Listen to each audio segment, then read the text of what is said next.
Catherine est contrainte de fuir Paris insurgé après avoir vainement tenté de sauver Michel de Montsalvi.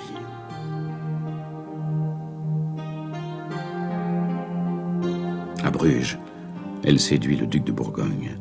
Le hasard des chemins lui fait porter secours à Arnaud de Montsalvi, le frère de Michel.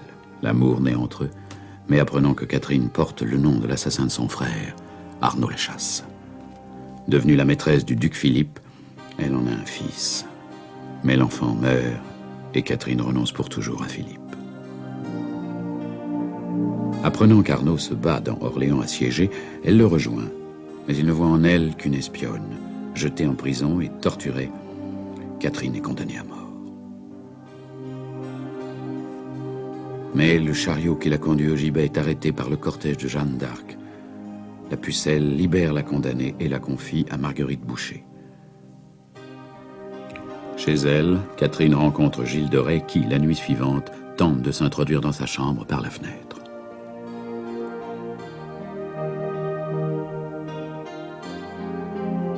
Quand Jeanne d'Arc a libéré Orléans, Sarah, Barnabé et frère Étienne rejoignent enfin Catherine.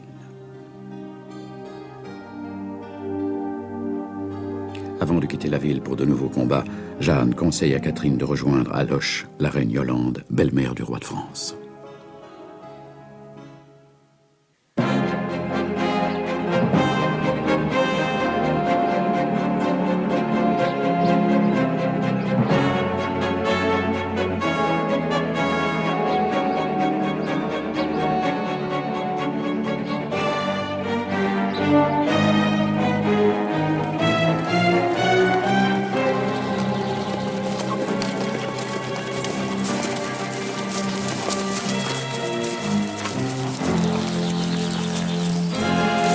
Loches! Ami, la reine Yolande nous attend.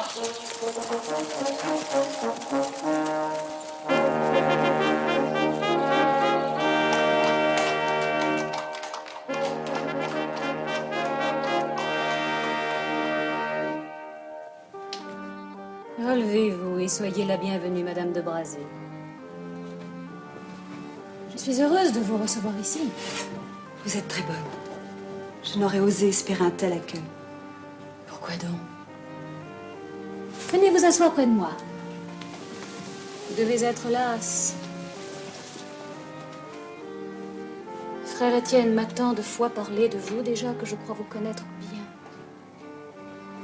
Je sais combien vous nous avez été fidèles, en dépit du danger que cette fidélité pouvait vous faire courir. Et aussi, quelle souffrance vous avez dû endurer pour arriver jusqu'ici. Je vous en ai une profonde reconnaissance. Votre bonté m'emplit de confusion, car je n'ai fait somme toute que suivre mon cœur. Et puis j'ai vu Jeanne. Jeanne, qui m'a sauvée du gibet.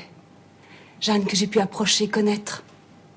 Quelle cause ne serait sainte avec une telle protectrice? Il semblerait que Dieu ait enfin pitié de ce pauvre royaume, déchiré, ravagé. Jeanne est bien l'envoyée du ciel. N'en étiez-vous pas certaine dès le premier instant? Frère Étienne m'a dit quel soin vous avez pris pour la faire venir de sa lointaine Lorraine. Pourtant, je n'étais pas sûre que c'était bien le miracle que j'avais tant souhaité. La misère, l'horreur de la guerre font surgir parfois, ici ou là, des illuminés, des faux prophètes. Lorsqu'on m'a parlé pour la première fois de cette jeune bergère qui prétendait entendre des voix célestes et avoir reçu commandement de Dieu, j'ai longtemps hésité. Oserais-je demander ce qui a décidé la reine? Le simple fait que nous n'avions vraiment plus rien à perdre et qu'il ne fallait pas laisser passer la moindre chance, aussi insolite semble-t-elle. Il se trouve que cette chance était réelle. Je l'ai sentie la première fois que mes yeux ont rencontré ceux de Jeanne. Se comporte-t-elle en vrai chef de guerre? D'étonnante façon. À ceci près qu'elle ne porte jamais l'épée. Mais les plus fiers capitaines s'inclinent devant elle. Je l'ai même vue en faire mettre un genou pour avoir osé jurer en sa présence. Seigneur, elle doit avoir fort à faire. À présent, elle presse le roi de se laisser mener à Reims pour le sacre. Et il ne dit ni oui ni non. Notre sire ne souhaite-t-il pas recevoir l'onction sacrée? Il est difficile de savoir ce qu'il souhaite. En outre, personne ne parvient à le réconcilier avec le connétable, depuis que Richemont a fait exécuter Pierre de Giac, son indigne favori. Dieu sait pourtant quel mal j'ai eu à arracher Richemont au parti de Bourgogne. À cause des rancunes du roi, l'épée Fleur de Lysée ne quitte plus son fourreau. Si nous n'avions Jeanne, l'armée serait sans chef. Jeanne a mis les Anglais en fuite. Peut-être fera-t-elle fuir les rancunes du roi. Il faut l'espérer. Mais revenons à vous. J'ai décidé que vous seriez de mesdames de parage, comtesse. Madame, a-t-elle honneur? Laissez. Une reine a toujours besoin d'une dame fidèle. Et une cour a toujours besoin d'une jolie femme. Ah, Madame de Goucourt. Je vous présente la comtesse de Brazé, qui est admise dès cet instant au nombre de mesdames. Vous voudrez bien faire établir son brevet par notre chancelier. Madame. Mais surtout, vous lui trouverez pour elle et pour ses gens un logis convenable dans l'enceinte de la cité royale. Je suis aux ordres de la reine. Mais Ne la regardez pas ainsi, ma chère. Je vous assure que c'est quelqu'un de très gentil. À bientôt, comtesse. Prenez le temps de vous installer.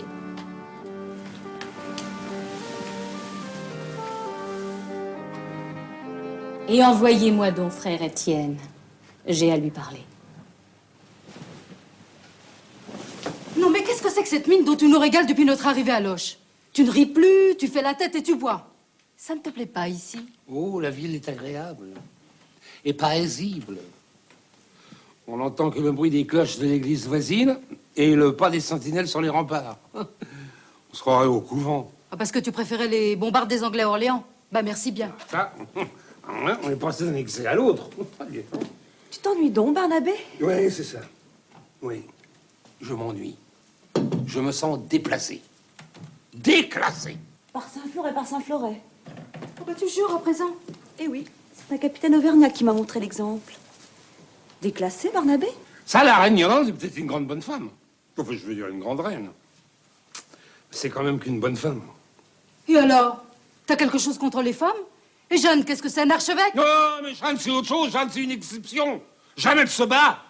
La reine Yolande, elle fait de la tapisserie, puis toi, tu deviens une bourgeoise. Oh, moi, Et moi, qui appartenais à la cour du grand-duc d'Occident, et qui espérait appartenir à celle du roi, je me sens déclassé, là.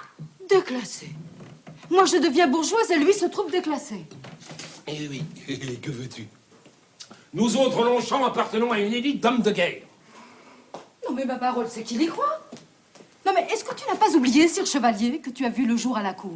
Des miracles. Et que ton patron était un drôle de roi qu'on appelait le roi de Thunes? Cet homme-là est mort et je ne veux plus m'en souvenir. Eh ben, c'est bien dommage. Parce que moi, cet homme-là, je l'aimais. Mieux que ce grand pandard de chevalier prétentieux qui se déclasse et se déplace pour un oui ou pour un non. Écoutez, souffrez que je me retire, mamie. Votre babile commence à m'importuner. Voilà. Un moment, Sir Huguenin. Puisque l'inaction vous pèse si fort, je vais vous confier une mission. Quel genre de mission? Vous m'obligeriez en retournant à Châteauvillain et en demandant à la comtesse Hermengarde de vous remettre les joyaux que je lui ai confiés. Si mesquine que vous paraît cette cour féminine, elle s'apprête tout de même à recevoir le roi. Et je veux pouvoir y tenir mon rang, moi aussi.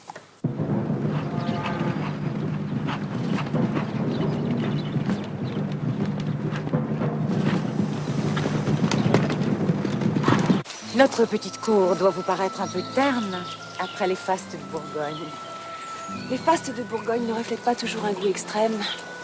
Mais c'est un privilège que de servir Madame Yolande. Je me plais beaucoup ici.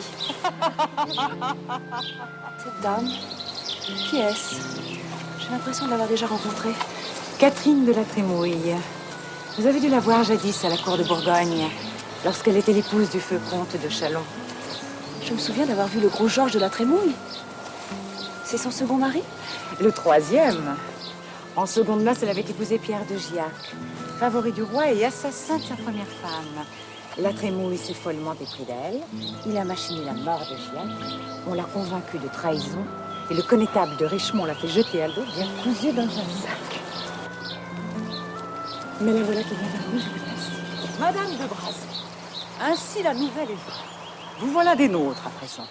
C'est un événement. Savez-vous qu'il n'est pas une cour au monde qui ne s'interroge sur votre disparition? Me connaissez-vous donc si bien, madame? Je vous ai vu à Bruges il y a 6 ou 7 mois. Mais vous étiez si entouré que vous n'avez guère prêté attention à nous, modestes chambellans d'un roi aux 3/4 ruiné. Vous étiez reine et vous avez disparu. Le duc se remarie. Je n'avais plus rien à faire auprès de lui. Je doute que ce soit son avis. Mon époux l'a vu récemment et l'a trouvé inconsolable. Je n'en crois rien. Aucun homme n'est inconsolable. Surtout quand il aime les femmes autant que Monseigneur Philippe. Le roi Charles, lui aussi, est très sensible à la beauté féminine. Il va donc venir ici? Mais demain, avec la pucelle, qui prendra ici quelques jours de repos. Ne le saviez-vous pas? Demain? Mais je n'aurai jamais le temps de me procurer une robe convenable. Vous me ferez l'honneur et la joie d'accepter l'une de mes robes d'apparat, ne serait-ce que par respect pour la réputation du duc Philippe. Oui? Mais si Jeanne est ici, les capitaines seront aussi au château? Quelques-uns, tout au moins. Pensez-vous que le comte de Montsalvi sera de cela? Pourquoi? Il vous intéresse? Je le connais un peu, voilà tout. Eh bien, n'essayez pas de le connaître davantage. Je ne crois pas que son cœur soit disponible. Pensez plutôt au roi. À vous revoir, ma chère. Si tu veux m'en croire, garde-toi de cette femme. Elle ne me plaît pas du tout.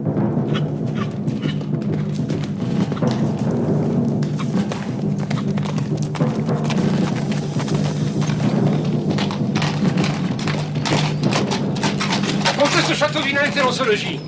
Je vous répondrai, messire, quand vous m'aurez dit votre nom. Diable, si jeune et déjà méfiant. Je suis le sire Huguenot de Longchamp, mon garçon. Et j'ai fait une longue route tout juste pour rencontrer Dame Ermengarde. Est-elle là, oui ou non? Je crois pouvoir vous dire qu'elle est là. Ah, Si vous voulez bien me suivre, et comment, non? laissez passer. Allez.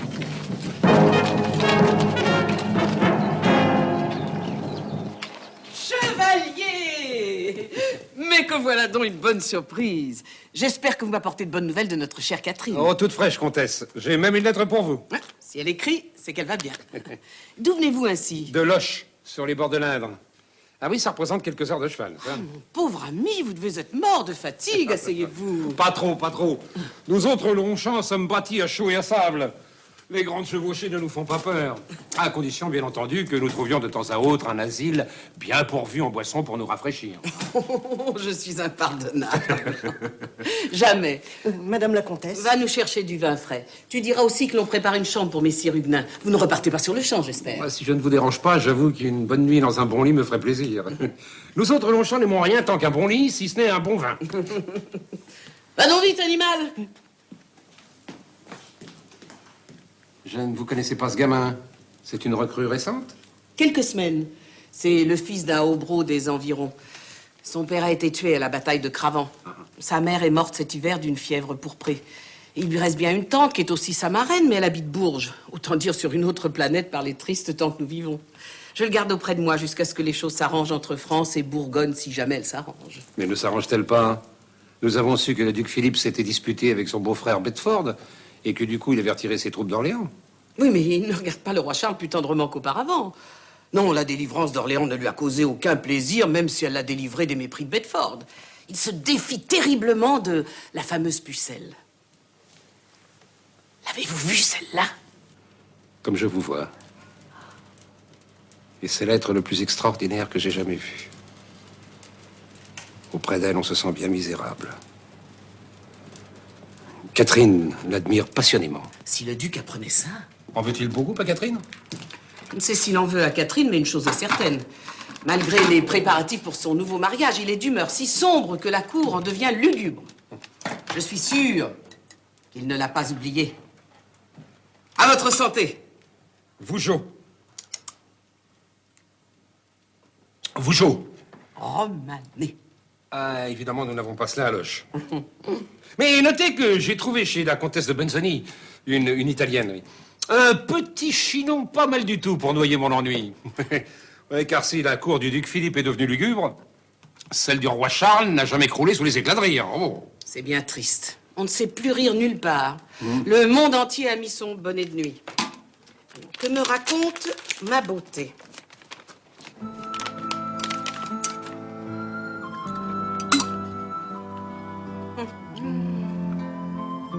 vous aimez notre vin, messire. Eh ben, il se laisse boire, mon petit, il se laisse boire. Ainsi, notre Catherine s'apprête à briller de tous ses feux devant le roi de France. Elle va pas nous le séduire, j'espère. Le duc Philippe serait capable à lui tout seul de déclarer une nouvelle guerre de 100 ans. Oh, ça m'étonnerait. Je crois comprendre qu'elle veut tous ses bijoux.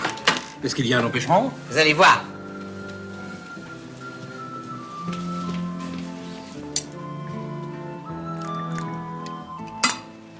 Vous venez de la cour du roi de France, messire? Oui. Tu voudrais y aller, toi aussi, hein? Oh oui. D'abord pour voir le roi. Et puis, comme il habite Bourges, je verrai aussi ma bonne marraine. Vous allez y retourner? Oui, bien sûr. Mais tu sais, le roi n'habite pas toujours Bourges, hein? Tiens, en ce moment, il doit venir à Loches. Et c'est loin de Bourges? Pas très loin. Tu voudrais que je t'y emmène? Oh oui, alors. Qu'est-ce que c'est? Les bijoux de Catherine.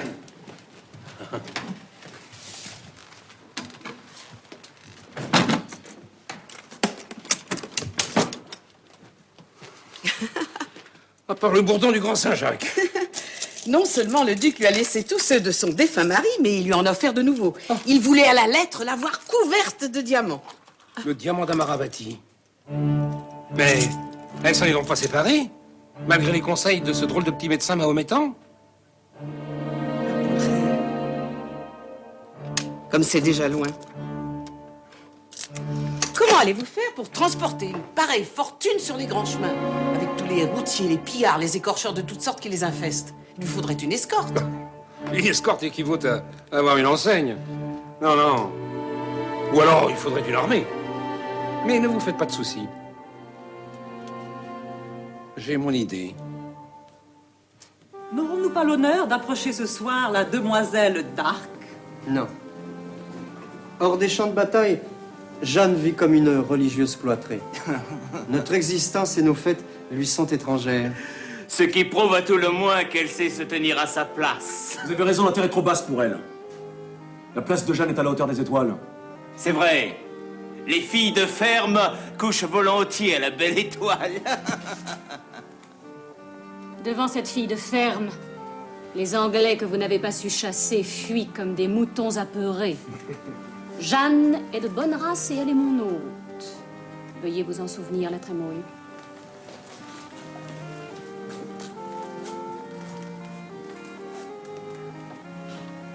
Comme vous avez bien dit, ma bonne mère.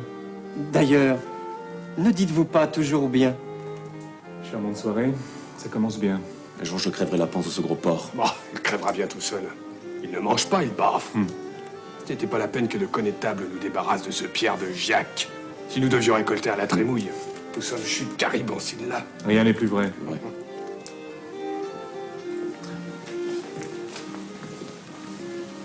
Mais voilà un nouveau visage et combien ravissant.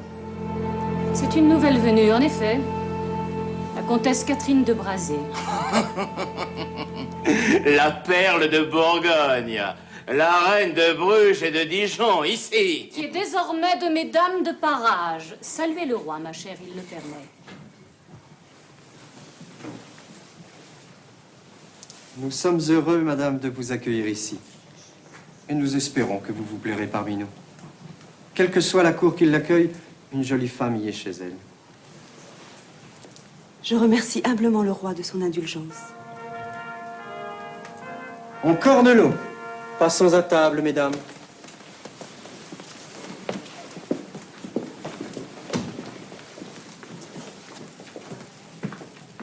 D'où tenez-vous cette robe? Je n'en avais aucune. Madame de la Trémouille m'a fait porter celle-ci pour que je puisse figurer dignement à la fête de ce soir. Figurez dignement? Par Saint-Flour et toute la cour connaît cette robe. Votre bienfaitrice l'a déjà portée, elle est à ses couleurs. Mon Dieu. Vous obligez à vous en affubler, c'est vous faire porter publiquement sa livrée. Avez-vous donc aucun amour-propre? Cette garce vous a joué un très mauvais tour, Catherine. Et qu'en pensera la reine? La Trémouille et sa femme sont ses pires ennemis. Mais que puis-je faire? Tous ces gens vont se rire de moi. N'ayez crainte, ils ont déjà bien ri. Vous remportez un énorme succès ce soir, ma chère. Il est vrai que vous êtes fort belle. Menez-moi donc à table, cher Arnaud.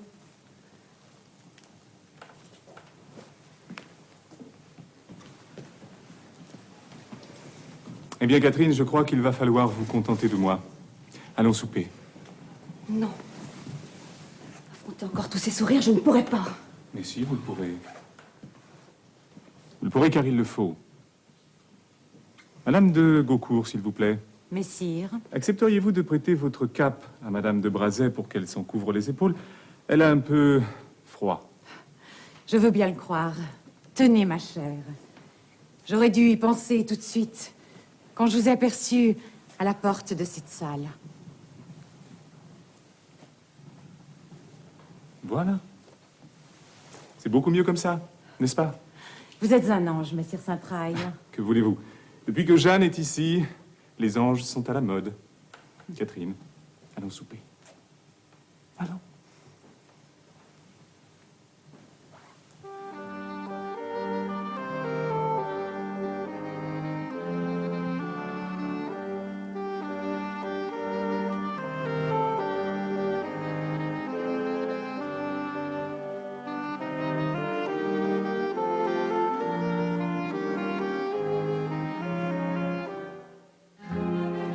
Lâche-toi, Sarah, je ne peux pas garder cette horrible robe plus longtemps sur le dos.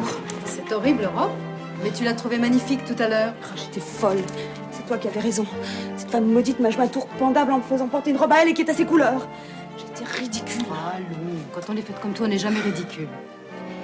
Et le roi s'est moqué de toi? Non, il a même été très gentil. Et je voyais bien que tout le monde riait sous cap. Que la reine était très mécontente. Le messire Arnaud, il était hors de lui. C'est lui qui m'a ouvert les yeux, avec sa brutalité habituelle, bien sûr. Et d'où vient cette cape que tu as rapportée? Madame de Gaucourt me l'a prêtée, à la demande de Saint-Traille.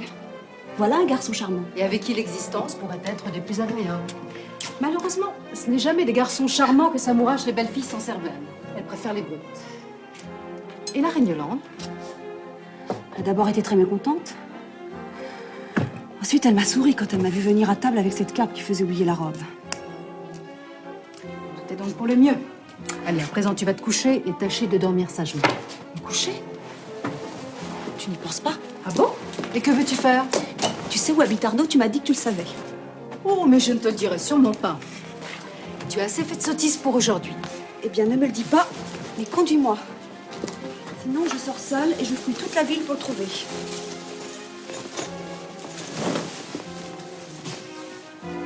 Alors, tu viens? Ne compte pas sur moi.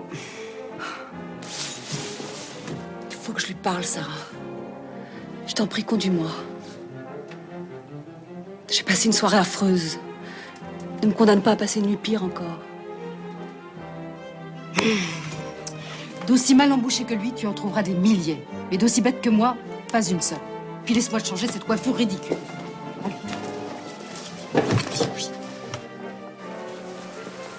Voilà la maison. Il y a de la lumière. Il doit être rentré.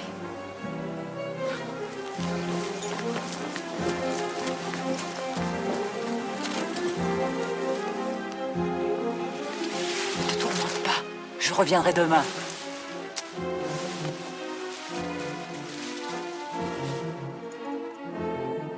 Est-ce que quelqu'un d'autre habite dans cette maison? Je ne crois pas, non. Où vas-tu?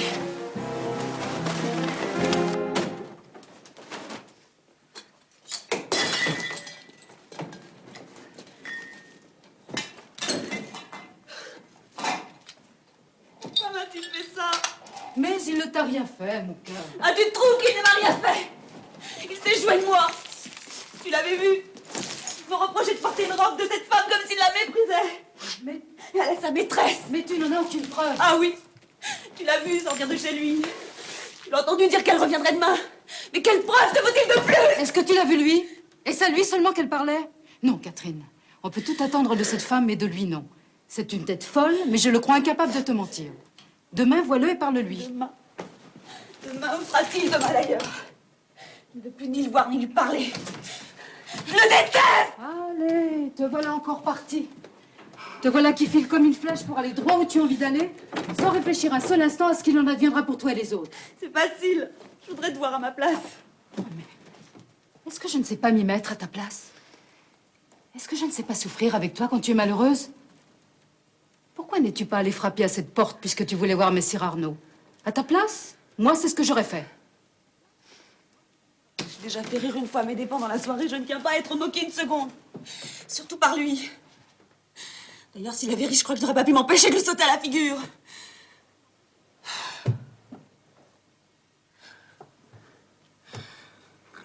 Il rirait bien d'ailleurs s'il voyait ma tête à présent. Laisse-moi te passer un peu d'eau fraîche sur la figure.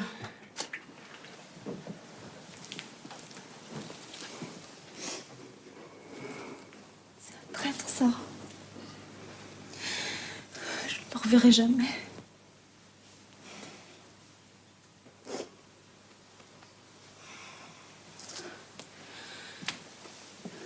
Pourtant, la nuit est si belle. Par une nuit pareille, on ne devrait... Là, regarde! Un carreau d'arbalète? Mais quel misérable peut donc en vouloir à ta vie? Quelqu'un qui me hait.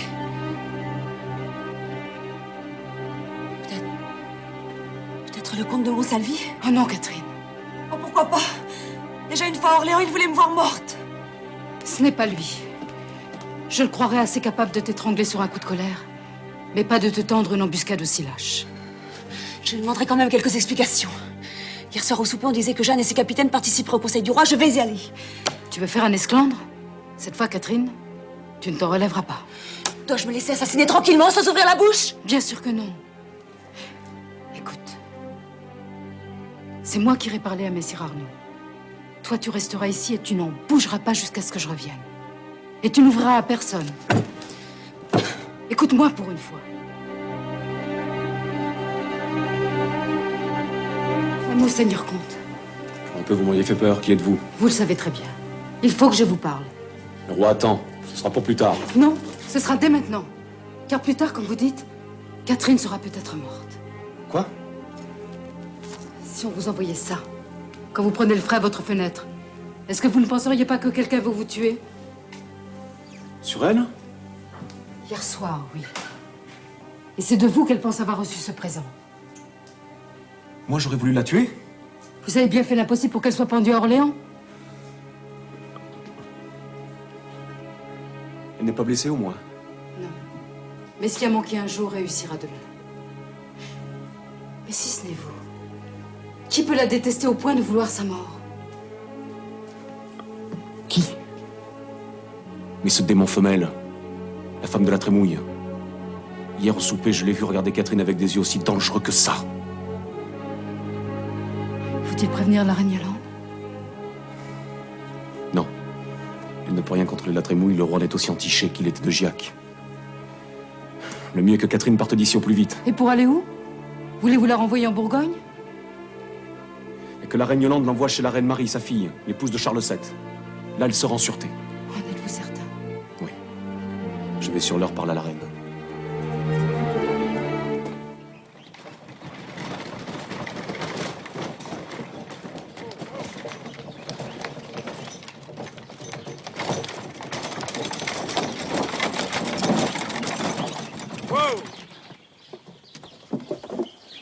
La charité, Saint-Homme, s'il vous plaît. Nous sommes dans un grand dénuement. Oh, je vous donnerais volontiers ma bourse si j'en avais une, mais ce n'est pas le cas.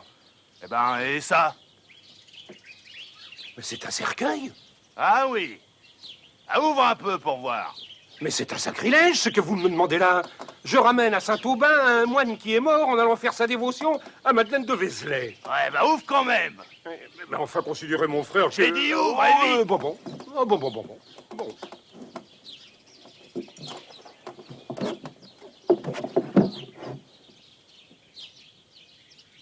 Ah, on dirait que c'est vrai. Il est mort de quoi, ton moinillon? Oh, je ne sais pas. Il a eu la fièvre et puis brusquement... Et hop.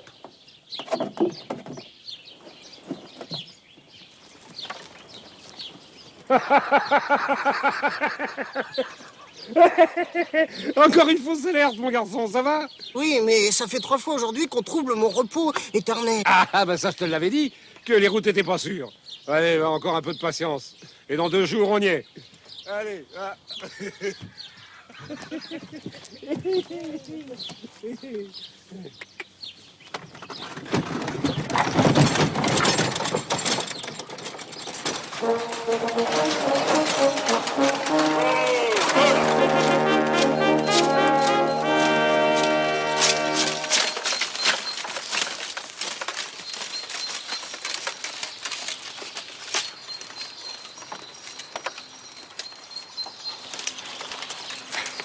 Pardonnez-moi si je me trompe, mais je jurerais que vous êtes le chevalier Huguenin de Longchamp. Ou alors vous êtes son frère? Ah non, non, non, non, je suis moi. Mais vous êtes entré en religion? Oh, oh mon Dieu, non. Non, non, ce costume est un subterfuge pour faire voyager plus commodément cet objet. Non, en fait, je viens d'accomplir une mission de confiance pour Dame Catherine. Ah, mon pauvre ami, vous n'avez pas de chance. Dame Catherine n'est plus à Loches. Elle est partie à Bourges la semaine passée. Bourges, c'est là que je vais. Et vous avez beaucoup de surprises comme celle-là dans votre boîte. Peux-tu rentrer là-dedans, galopin, si quelqu'un te voyait? Oh, Hein? je... Et on se tait. Sinon, on ne va pas à Bourges. Bon, alors. Bon. Eh ben, je n'ai plus qu'à reprendre la route. Prends-nous un bout de chemin ensemble, capitaine. Hélas, non. Jeanne est partie avec l'armée pour déloger les Anglais de Jargeau. Moi, je suis resté 2 jours de plus pour attendre un message de la reine, mais à présent, je dois rejoindre mes compagnons. Et après Jargeau, où ira Jeanne? À Reims, pour y faire couronner le roi Charles. Et puis sus aux Anglais, là où ils sont. Si Dieu le veut, nous nous reverrons à Paris.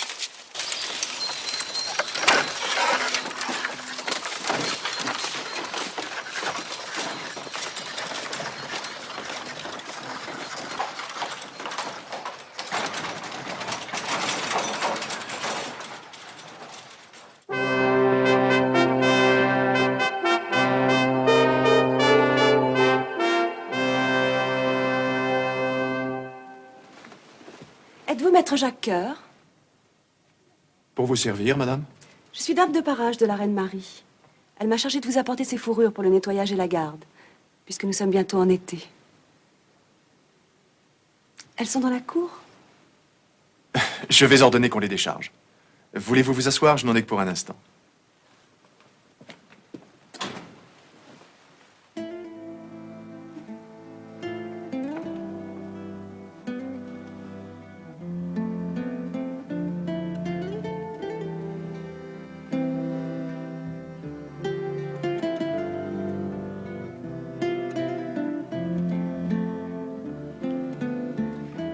Je vois que vous aimez les fourrures. Elles sont splendides. Celle-ci vous irait à merveille. Vous êtes si lumineuse. Peut-on encore trouver d'aussi belles choses au cœur d'un royaume ravagé par la guerre? C'est de plus en plus difficile. Les grandes foires aux sauvagines ont pratiquement disparu. L'anglais est partout, il n'y a plus aucune sûreté sur les routes. Venez. Ah, voilà.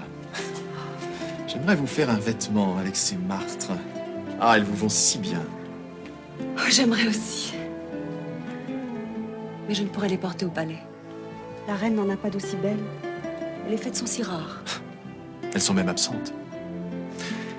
Puis-je me permettre une question, ou plutôt une remarque? Mais oui. Je crois connaître toutes les dames qui entourent notre bonne et pieuse reine. D'ailleurs, quand on en connaît une, on les connaît toutes, car elles se ressemblent. Vous avez l'air d'un oiseau de paradis. Que faites-vous au milieu des moineaux? J'accomplis ma tâche, comme les autres. Et vous menez le même genre d'existence? Naturellement. Messe matinale, visite charitable, lecture pieuse et soins des enfants royaux. Miséricorde. Quelle occupation pour une si jolie femme. Au moins, j'espère que vous irez rejoindre notre roi à Reims. Hélas, non. Nous n'allons pas au sacre. Comment? Et non. La reine est enceinte pour la 5e fois. L'enfant que je porte me rend trop dolente pour un pareil voyage. Nous nous contenterons de prier pour les armes du roi et pour son sacre. En dépit de leur peu d'entrain, les autres dames sont tout de même très déçues. Et vous? Oh, moi, j'ai déjà vu tant de fêtes lorsque j'étais en Bourgogne. Vous êtes bourguignonne? Je l'ai été, par mariage. Je suis la comtesse de Brazais. La favorite de... Philippe le Bon. Je vous supplie de me pardonner. Eh bien, on en sait des choses à Bourges. Quand l'amour du prince le plus fastueux d'Europe place une femme dans la lumière de sa gloire, tous les marchands de belles choses sont au courant. J'ai souvent rêvé de vous être présenté. Voilà qui est fait. À présent, vous devez estimer que ma réputation est usurpée. Je n'aurais jamais cru pouvoir plaindre un jour le grand-duc d'Occident.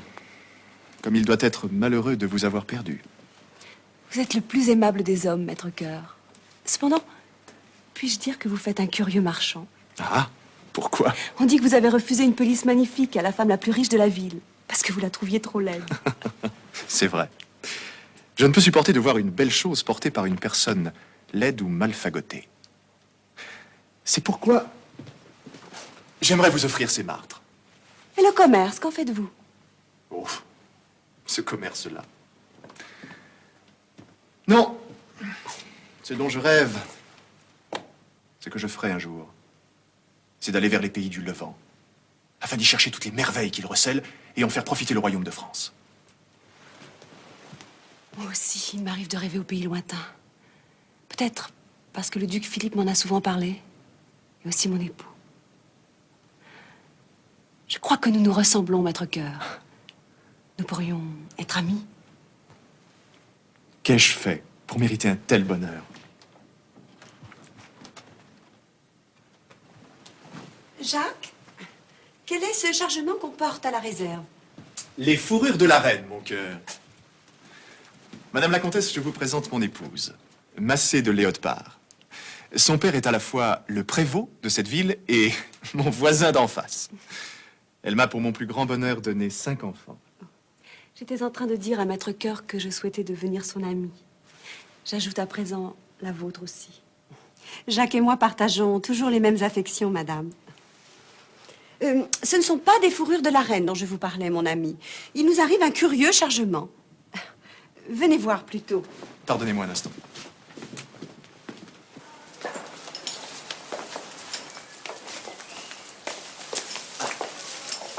Que puis-je pour vous, mon père? Vous êtes bien maître Jacques Cœur? En effet. Je viens du palais, on m'a dit que Dame de Brazet était chez vous.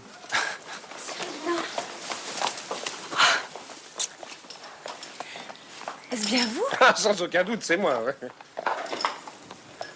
Mais qu'est-ce que c'est que ça?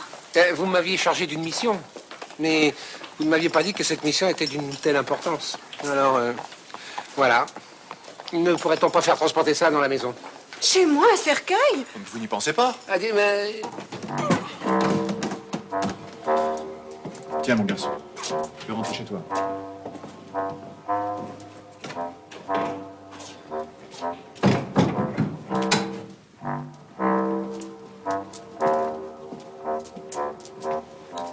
Tu peux ouvrir! Ah. Nous sommes à Bourges. Nous sommes à Bourges. Mais qui est ce moinillon? Un protégé de Dame Ermengarde. Il a perdu ses parents, il lui reste un oncle et une tante qui habitent Bourges. Le bonjour, noble dame. Le bonjour, messieurs. Bonjour, mon garçon. Mais comment tu t'appelles? Jamais, madame. Jamais Roussard. Jamais Roussard? Es-tu le neveu de François Roussard, le maître de la monnaie de Bourges? Tout juste, messire. Vous le connaissez? J'aimerais bien le retrouver. Mais nous sommes parents. Allez, viens, on va te conduire chez lui. Si tu veux bien quitter ton étrange voiture. Allez! Mais pourquoi diable avoir enfermé là-dedans? Il a dû être très mal. Oh non, non, non, c'était très reposant. Moi, bercé par la mule, j'ai dormi tout le temps. Et les bandits de grand chemin sont ce qu'ils sont. Mais ils éprouvent une grande répugnance à déranger les cadavres. Surtout ecclésiastiques. Mais enfin, pourquoi tant de précautions? Pourquoi? Et ça? Vous ne croyez pas que ça méritait quelques petites précautions? Oh, doux Jésus! Ah, ils sont magnifiques. Au cours d'un voyage en Bourgogne, voici quelques années, j'avais entendu parler des bijoux du grand argentier. Ce sont eux? Quelques-uns. Certains m'ont été confisqués quand on a arrêté mon époux. Mais j'ai pu conserver les plus précieux. Voilà. Oh!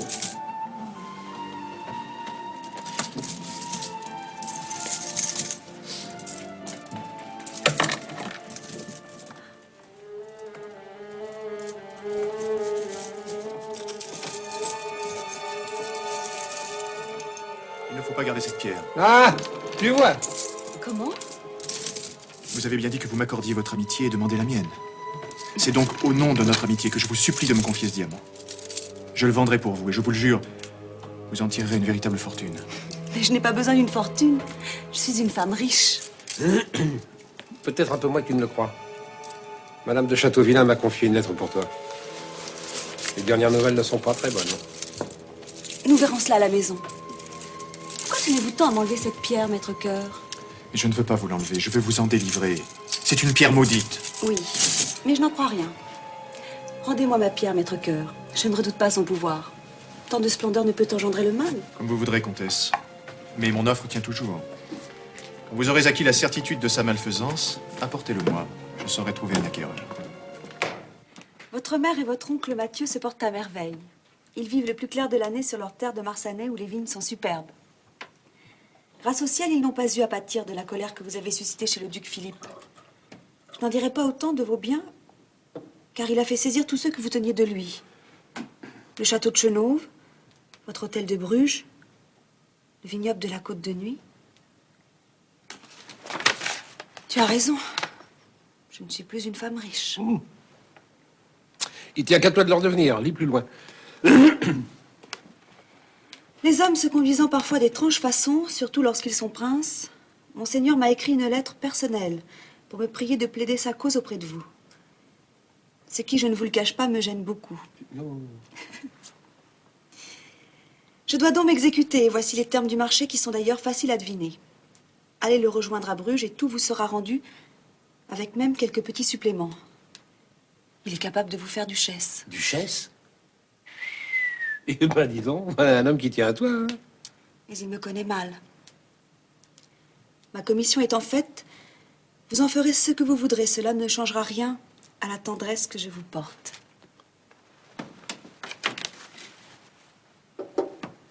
Qu'en penses-tu, Barnabé? Tu veux un conseil? Bien sûr. Ne réponds pas. Quoi? Une lettre, après tout, peut se perdre, même confiée à moi. Et puis ça évitera quelques difficultés à Madame de Châteauvillain. Elle a écrit sa lettre, elle me l'a confiée, elle n'a pas eu de réponse, voilà tout.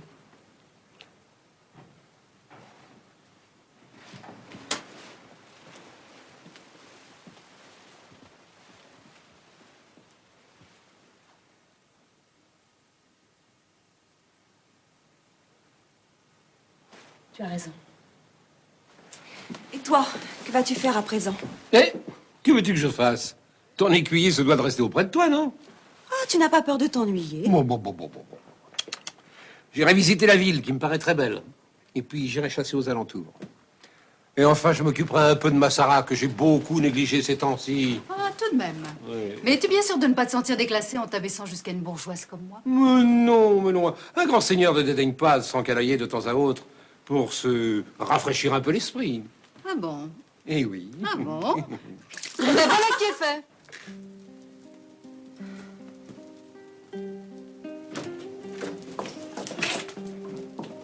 Oh là là. Quel temps! Oh. Ça, Maître Cœur est en train de vendre toutes ses fourrures. Hein. Tiens, j'ai rencontré chez lui Marguerite Latourhoulde, la femme chez qui loge la pucelle. Comment va notre Jeanne? Pas bien. La blessure reçue à Paris est guérie, mais c'est l'âme qui est blessée. Je m'en étais aperçue dès Noël au fait de Mehun-sur-Yèvre. Le roi lui a conféré la noblesse, mais sans la rendre heureuse. Ah, comment pourrait-elle l'être, avec ce gros sac de la Trémouille qui règne sur le roi et qui ne pense qu'à se débarrasser d'elle par n'importe quel moyen? Certains prétendent que c'est sur son ordre qu'elle a abandonné le siège de Paris, sous prétexte qu'elle était blessée. Et certains pensent que c'est lui qui aurait fait tirer sur elle. Ouais. Quant à frère Étienne, il prétend que les Anglais lui graissent la patte en douce. Oh. C'est un homme qui ne peut pas résister alors. Il en boufferait s'il n'avait pas peur de se ruiner. A-t-on des nouvelles du capitaine de Montsalvi? Par Saint-Flour et Saint-Floret? Oh. Oui et non. Il tient toujours garnison à Compiègne avec La Hire et Saint-Traille. Jeanne lui aurait donné l'ordre de surveiller discrètement le gouverneur, Guillaume de Flavie, dont elle n'est pas très sûre.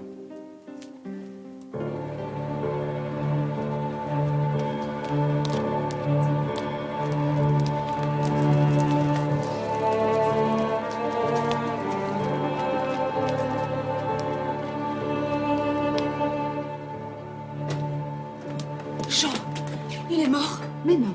Mais si, en quelque sorte, mort de faim et de soif. Et cette femme qui voulait à toute force me soigner. Mais que faire d'autre quand un chevalier exténué vous tombe dans les bras? J'ai eu assez de mal à vous traîner sur cette bancelle, messieurs. Et à présent, je vais vous laver. Non, mangez d'abord. manger et boire. Et l'un n'empêche pas l'autre. Vous sentez-vous mieux? Oui, un bon verre de vin est encore le meilleur de tous les remèdes. Alors parlez, je vous en supplie. Compiègne est tombée? Non. Non, mais c'est beaucoup plus grave. Jeanne est prisonnière, Catherine. Quoi? Oui. Elle est aux mains de Jean de Luxembourg, notre vieil ami Damien, Catherine. Mais comment Jeanne a-t-elle été prise si Compiègne résiste encore?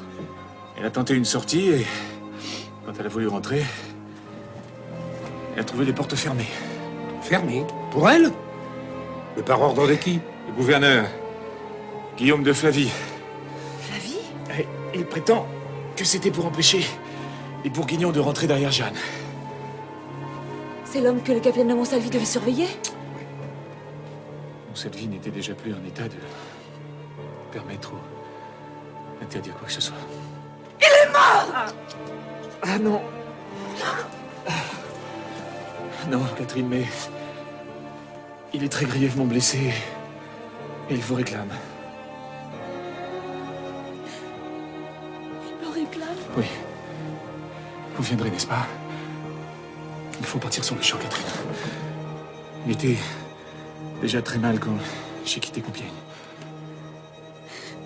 Vous pensez qu'il pourrait ne pas m'attendre? Sarah! Mais je suis là. Prépare-tout. Faut que tu partes tout de suite. Par d'avion qui t'a des chevaux.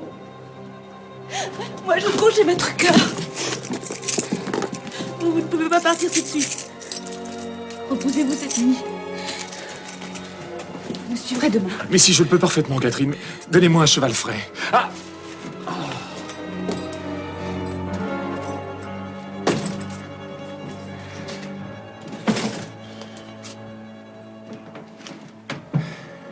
Pour l'amour du ciel, si vous ne voulez pas que je dévore mon vieux cheval, donnez-moi quelque chose à me mettre sous la dent. Vous partez immédiatement? Oui, mon ami. Chaque instant de retard peut être fatal à quelqu'un. J'ai besoin d'argent. Pouvez-vous m'en donner en échange de ceci? Bien sûr, mais pourquoi tant de hâte? Jacques, l'homme que j'aime, est en train de mourir dans Compiègne assiégé par mon ancien amant. Et il me réclame. L'homme que vous aimez? Attendez-moi un instant, je reviens.